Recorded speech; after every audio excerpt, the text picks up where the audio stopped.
So hello nga, welcome back to my channel nga mga kalodi. Sa yun nga may panibago na naman tayong video tungkol basan to mga kalodi. Tungkol sa pampalaas ng music sound ng ating cellphone Android. Okay? So yun nga, panoorin nyo lang tong video para maturuan ko kayo.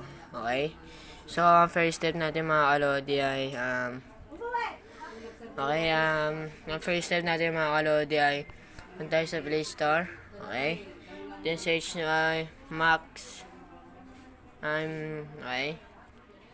So, search nyo ay, sound. Wait lang. Sound. Ito, Maximer. Okay. Yan. So, pag download nyo na yung mga lodi, open na natin yan. Okay. Okay. So, mapupunta tayo dyan mga kalodi. Okay. So, ang gagawin nyo dyan mga kalodi, pina-download nyo na. Gusto nyo pa talagang lumakas ang iyong call. Mga example, ganyan lang mga kalodi. So, pag ginanyan natin mga kalodi, pero ganyan lang kalakas mga kalodi, malakas ay mga kalodi. Try natin. Okay. Okay. Diba? Okay. Mga kalodi, Mga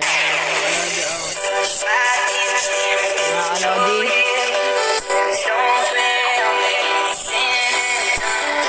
So, kahit ganyan sa mga kalodi ng palakas mga kalodi.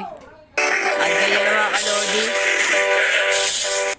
Kung gusto nyo katamtaman lang, punta na sa gitna. Yan, gitna na yung mga kalodi.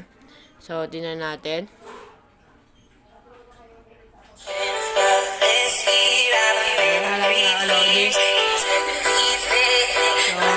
May makikita naman kayong mga announcement dito mga kalodi. Yan.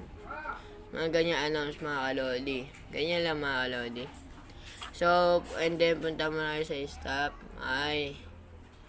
So, kung gusto nyo malaas sa ganyan mga kalodi or makatamtaman, gitna punta sa stop up. Okay. Okay. So, ganun siya mga kalodi. Sana may naituro din ng aral sa inyo tungkol sa pampalakas ng sound. Download nyo lang tong sound maximizer para lumakas ang sound mo mga kalodi. Up to 60 lang yung mga kalodi. Sana may nalaman po kayo sa aking video ngayon. Maraming salamat po sa panonood mga kalodi. Salamat po.